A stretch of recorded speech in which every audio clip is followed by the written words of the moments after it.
What's going on, plugins? Welcome back to another video. In today's video, I'm going to talk about the player that BYU just added through the transfer portal and why they Kanon Catchings into the transfer portal. Before we get into this video, make sure you drop a like, and if you're new here, sub to the channel and become a part of the family. Now let's get into the video. We are officially in the off season for BYU basketball. Kevin Young had a great first season. BYU finished third in the Big 12. They beat 4 ranked teams and they made it to the Sweet 16. So going to Kevin Young's second season, fans are excited. This upcoming season is going to be very important. They're going to have a chance to compete for an NCAA championship with the #1 ranked player coming in from high school. Kevin Young will need to surround AJ with a nice supporting cast because he's going to be a one-and-done player. He's projected to be a top 2 pick in the 2026 NBA draft, so Kevin Young has to go all in on this season. So now it's time for BYU to start adding players from the transfer portal. They only need a few players, but these are their biggest needs. They're going to need to add some bigs, get at least one elite shooter. A lockdown defender is going to be a must because they're going to lose Moet Mag and Trey Stewart. And they're going to need a point guard if Diego decides to enter the NBA draft. He might come back for a sophomore season, but he hasn't announced anything yet. Kevin Young just added his first player from the transfer portal,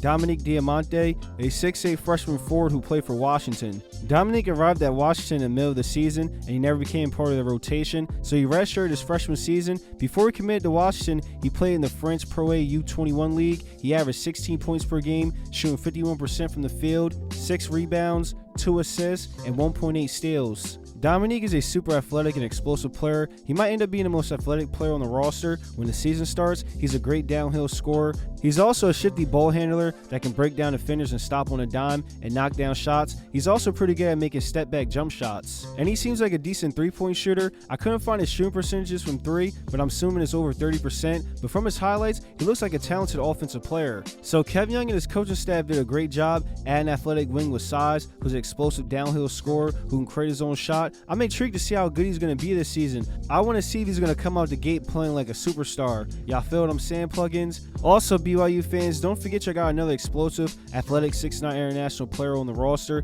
Kadeem redshirted his freshman season. He would have played this season, but he had to finish up a few credits before he could enroll into BYU. But all that's taken care of now, and he's going to be playing this season. So this roster is going to have a lot of explosive athletes on it. Now let's talk about what's going on with Kanon Catchings. Coming out of high school, he was a 4-star recruit. He was committed to Purdue before he ended up decommitting for BYU. During his freshman season, he averaged 7.2 points per game, 2.2 rebounds, shooting 41.1% from the field and 35% from 3. He showed flashes of being a great scorer who has the ability to make tough shots. He's the type of player who can get a heat check at any point in the game and take over. He showed this in the game against Baylor. He dropped 23 points. He was perfect from 3, going 8 for 8 and 4 for 4 from the free throw line. So going into a sophomore season, he's looked to have a bigger role for BYU, but that won't be happening because he shocked everyone to enter the transfer portal. Now my assumption is he wanted to leave because his role got smaller with the team. He started 15 games for BYU. Then on January 14th, he lost his starting spot, and his role just got smaller and smaller as the season went on. Now I'm not sure why Kevin Young took him out the starting lineup, but Kanon Catchings not being a starter could be the main reason why he entered the transfer portal. It sucks to lose a scorer like him.